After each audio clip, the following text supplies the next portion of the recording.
მოგესალმებით პატრიციული ტელემაყურებლებო, ეთერშია გადაცემა დიალოგი ჩვენს მამულზე და დღეს საუბარი გვექნება ჩვენ ისეთ ახალ თანამედროვე ტექნოლოგიაზე, როგორც არის სოფლის მეურნეობაში და განსაკუთრებით მეცხოველეობაში GPS მაძიებლების გამოყენება. ბუნებრივია, ზოგიერთმა შეიძლება დასვას შეკითხვა, რატო GPS მაძიებელი და რა შუაშია იგი სოფლის მეურნეობასთან და განსაკუთრებით მეცხოველეობასთან. უკვე დაახლოებით 2 ათეული წელიწადია, რაც მე ვმუშაობ საერთაშორისო პროექტებში და ამ 10 წლების განმავლობაში თითქმის ერთი და იგივე პრობლემა სხვადასხვა რაკურსით, სხვადასხვა ნოტებზე და სხვადასხვა ხმებზე არის გაჟღერებული. და ეს პრობლემა არის მხოლოდ ერთი. ნახილის მართვის მენეჯმენტი. პირუტყვის დაკარგვა, შემდგომ მისი ძიება და გადარჩენა გარეული პირუტყვისაგან. ამ მიმართულებით უკვე საკმაოდ კარგი გამოცდილება აქვს სოფლის მეურნეობის განვითარების საერთაშორისო ასოციაციის ექსპერტს მეცხოველეობის განვითარების საკითხებში, ამავე დროს მერსი კორპუსის კონსულტანტს ბატონ კახა კოჩარლიძეს. ბატონ კახა, თქვენ უკვე პრაქტიკულად იყენებთ ამ GPS მაძიებელს. რამ გამოიწვია თქვენი ასეთი დაინტერესება? თუ შეიძლება მოკლედ გითხარით, როგორ უნდა მოვძებნოთ ჩემი დაკარგული პირუტყვი, ან საერთოდ პირუტყვი აი ამ GPS მაძიებლის მეშვეობით, როგორც ტელეფონით, ასევე კომპიუტერით. გითხოვთ ბატონ კახა. ჯერ ვნახოთ თუ როგორია ეს GPS-ი. ეს TK-Star-ის სახის GPS-ი.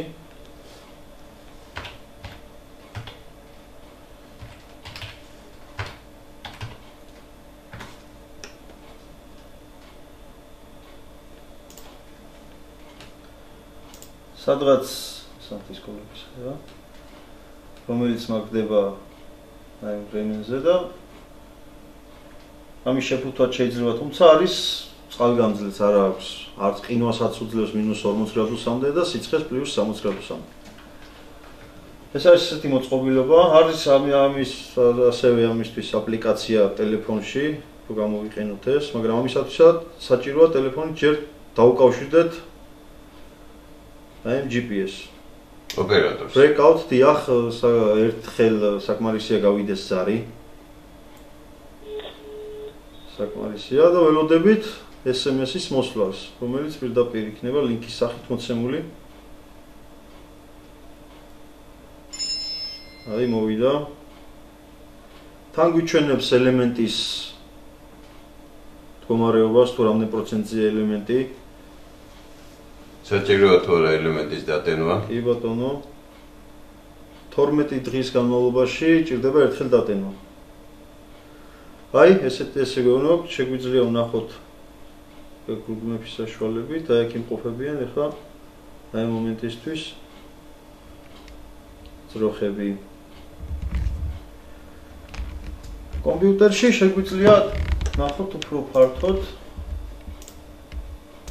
ყველა GPS-ს აქვს თავისი ID, ასევე პაროლი, რომელსაც ანუ საიდუმლო სიტყვა, ციფრები.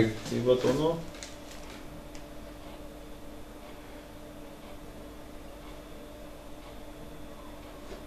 ეს შეგვიძლია შემოვიდეთ საშუალებით ვნახოთ. აი აქ იმყოფებიან. აი მომენტისთვის. ესე იგი როგორც ჩანს უკვე აი ამ ადგილზე იმყოფებიან. კი ბატონო, აი ამ ადგილზე იმყოფებიან, სადგომი აქვთ აქ. მთელი დღის განმავლობაში შეიძლება გაცნენ 10 კილომეტრის რადიუსსაც კი. ბატონო კახა, მოდით რა წავიდეთ და პრაქტიკულად ჩვენი თვალით ვნახოთ. წავიდეთ და ვნახოთ ახლა დაზუსტებით ნამდვილად არიან თუ არა იქ ცხოველები. და თვითონ საინტერესოა ვნახოთ ასევე უშუალო ის GPS მაძიებელი, რომელიც როხოს აქვს სახელოზე დამაგრებული. ბატონო, თუ მიგვიშვა ახლოს, მაგასაც ვიხილავთ. რადგან ზოვის პერიოდში ცხოველებისთვის ვართ უცხო.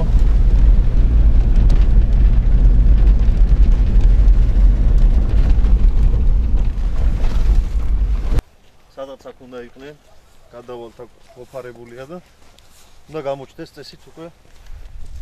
ხარ უმეცდეთ.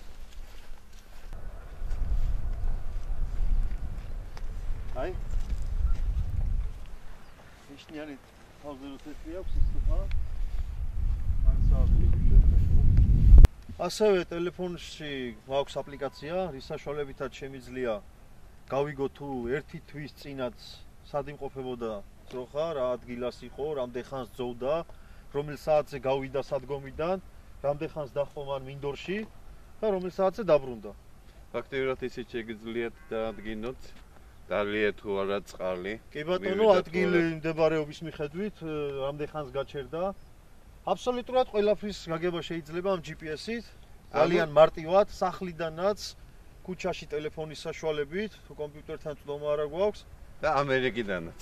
კი ბატონო, სოფლიოს ნებისმიერ წერტილიდან შეგიძლია კონტროლო შენი პირუტყი იმ მომენტისთვის სად იმყოფება. არანაირ პრობლემას არ წარმოადგენს ეს. ძალიან კარგი. ნახოთ ეს აპლიკაცია. როგორც მეცხოველეობის მენეჯერი. თქვენთვის მენეჯმენტში ეს ფაქტიურად საუკეთესო დამხმარეა.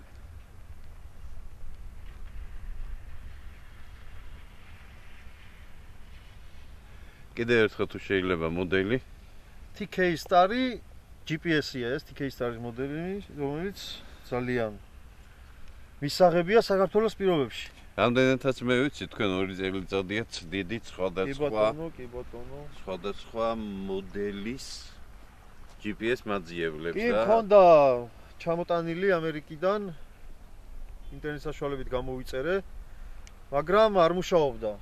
იყო წყვეტა სიხშირის, არ მოდიოდა თავის დროზე, თუნდაც SMS-ის სახით ინფორმაცია. შემდეგ მქონდა მიმოწერა უცხოელებთან, კერძოდ ფერმერებთან, თხოვნის სახით რომ დამხმარებოდნენ, რადგან მეც მაინტერესებდა და მინდოდა ესეთი რაღაცა გამეკეთებინა. მათ მირჩიეს ეს მოდელი, რომელიც დაჯდა სადღაც $50-დან $60-მდე ჯდება. ჩამოვიტანე დაუმაგრე აგერ და კი ხედავთ 6 თვეის განმავლობაში მე მას ხმარობდა არანაირი პრობლემა არც ერთ დღეს მე არც ერთ წუთს არ შემქნია. ბატონო გახა, რამდენ სიწველის თქვენი? აი პირობებში დეკეული. აი პირობებში ეს საშუალოდ რამდენ სიწველი? საშუალოდ 17-18 ლიტრზე ადიან. 20 ლიტრა დაუშვათ. კი ბატონო, საძოვრის პირობებში თითოეული მათგანის ღირებულება რამდენია? 1800-დან 2300 ლარამდე. ნუ 2000 საშუალოდ. ესე იგი 20 ჯერ 2000 თქვენ ფაქტიურად რამდენი 40000 ლარს ზოგავ სადღაც 100. 40 ერთხელ 100 ლარის გადახდით. აი ესე იგი 100 ლარიანი პატარა ნივთით თქვენ 40000 ლარიან ჯოქს აკონტროლებთ. ნუ ეს განაპირობა იმან რომ ძროხები იკარგებოდნენ ხშირად 3-4 დღის განმავლობაში, შემდეგ მე პატრონეს იმედიც ჰქონდა გადაწურული რომ ის პირუტყს იპოვიდა. პოულობდნენ თავებს მოჭრილს მინდორში დაგდებულს, პოულობდნენ დამწყდებულებს ხშირ შემთხვევაში, ნაშიმშილებ ძროხებს და შემდეგ მოყავდათ სრულიად განადგურებული პირუტყვი. მეც მქონია ეგეთი შემთხვევა 1-2 და ამაც ეს დამაწყებინა ამ GPS-ის მოძიება. საი 6 თვის განმავლობაში მე არანაირი პრობლემა არ მქონია. ნუ ეს ძალიან კარგია ცხვარშიც, ნებისმიერ ცხოველის კონტროლი შეგიძლიათ აი პატარა GPS-ის საშუალებით. ჩვენ შეგვიძლია ვნახოთ მაგალითად აი გუშინ სად იმყოფებოდნენ ძროხები, რამდენ ხანს დასტან ამ მინდორში. აი შეგვიძლია აი ეს მონახაზია, აი გვიჩვენებს საათს, დროს, წამს, როგორ რამდენ ხანს სად გაჩერდა, ისევ მოვიდა ადგილზე. დილის 7 საათზე არიან გასულები და საღამოს 6-ის ნახევარზე უკვე სახლში არიან მოსულები. ფაქტიურად მთელი ინფორმაცია ზღებულობთ. კი ბატონო, ერთ წუთში შეგიძლია მთელი დღის ინფორმაცია გაიგო თუ სად იყვნენ, რამდენ ხანს დასტანა, რა გააკეთა, აბსოლუტურად ყველაფერს გაგება შეიძლება ამ პატარა GPS-ის საშუალებით. მე ძალიან ყვაყოფილი ვარ. აბა დიდი მადლობა. გაიხარეთ. კარგად ბრძანდებოდეთ. წარმატებები კიდევ ახალი ტექნოლოგიები შემოგეტანოთ. გაიხარეთ.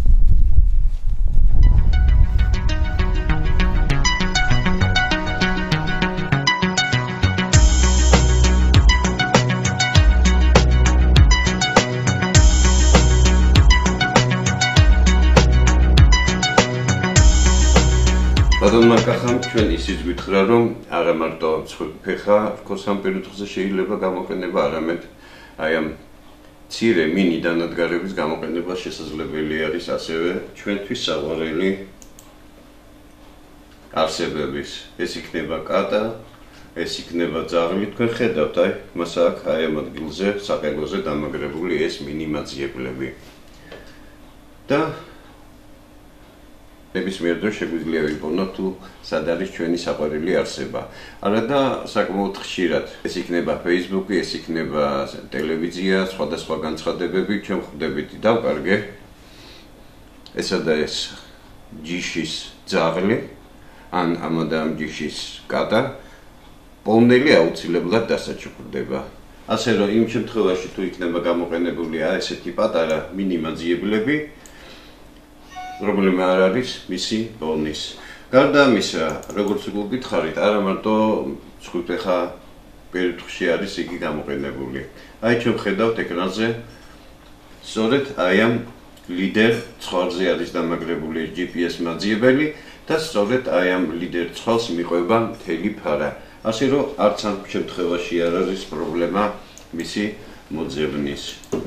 უფრო მეტიც არა მარტო შინაურ ცხოველებზე, არამედ ჩვენ ხედავთ, რომ საკმაოდ ინტენსიურად შემოვიდა GPS მაძიებლები ზოოპარკებში, გარეულ ცხოველებზე და ასევე ეროვნულ პარკებში. აი სწორედ აი ამ ადგილზე ჩვენ ხედავთ, რომ აქვს დამაგრებული რაღაც ნივთი და ეს ნივთი არის სწორედ აი ეს GPS მაძიებელი. გამოიყენება არა მარტო პერუტყვის მოსაძებნად, არამედ რიგ შემთხვევებში GPS მაძიებლებს ოჯახშიც იყენებენ. კონკრეტულად GPS მაძიებლები მაგრდება მცირე ზომის ეს GPS მაძიებელი შეიძლება ჩაუდოთ ჯიბეში თქვენ შვილს, შვილიშვილს ან ნებისმიერ ადამიანს და კონდეთ ხედველობაში სად წავიდა ის, რა გააკეთა, ამჟამად სად იმყოფება. გარდა ამისა, როგორც მაშინ კახამ თქვა, შეიძლება ეს GPS მაძიებელი რაღაც გარკვეულ ტერიტორიაზე თუ გასცილდა ის იმ ტერიტორიას, მაშინ აუცილებლად იგი ჩვენ მიგვანიშნებს. აი მაგალითად იგივე GPS მაძიებელი, რომელიც არის დღეს ეკრანზე მოცემული, არის გაკეთებული მანქანის გასაღებზე. შეიძლება იგივე გაკეთდეს ცოტა სხვა ტიპის ასევე კომპიუტერზე, რათა ძებნა გაგვიადვილდეს. როდესაც მე მქონდა საუბარი იმაზე, რომ შესაძლებელი არის გამოყენებული იქნეს არა მარტო შინაურ პილოტზე, არამედ იგი ფართოდ გამოიყენება თანამედროვე ზოოპარკებში, განსაკუთრებით ისეთ პირობებში, თუ მოხდა რაიმე კლიმატური კატასტროფა და მოხდა მისი გაქცევა. აი, ჩვენ შეგვიძლია ახლა კონკრეტულად ვნახოთ, თუ როგორ კეთდება GPS მაძიებელი ფოცხვერზე.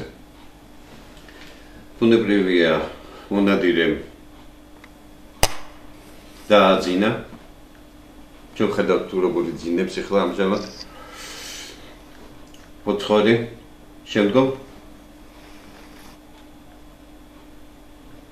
გარკვეული პერიოდის შემდგომ, როდესაც უკვე ფოცხვერი ძილს მიეცემა,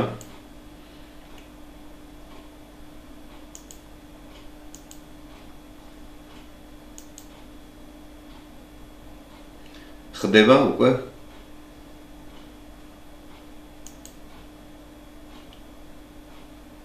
ხედავთ, შესაძლებელი არის მისი თავისუფლად გადაადგილება. ამავე პერიოდში უკეთდება საყელო და საყელოზე არის დამაგრებული უკვე ეს GPS მაძიებელი.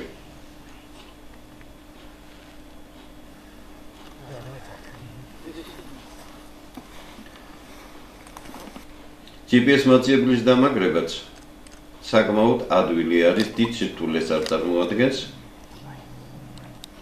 ხედავთ, რომ ის არც თუ ისე დიდი წონის არის, დაახლოებით მისი წონა 35-დან 50 გრამის ფარგლებში მერყეობს აი ამ ასეთი მაძიებლის წონა.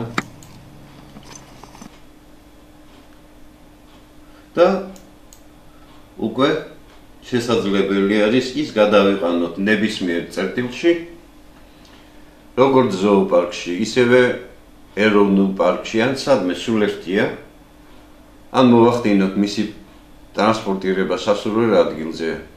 ასე რომ GPS მაძიებლებს დღეს ზოოპარკებისა და ეროვნული პარკების ცხოვრებაშიც თავისი წვლილი შეაქვს. მიზანი ერთია, რათა გადავარჩინოთ როგორც უშუალოდ ეს მტაცებელი, ასევე ადამიანი, რომელიც შესაძლებელია დაზიანდეს მტაცებლის მიერ.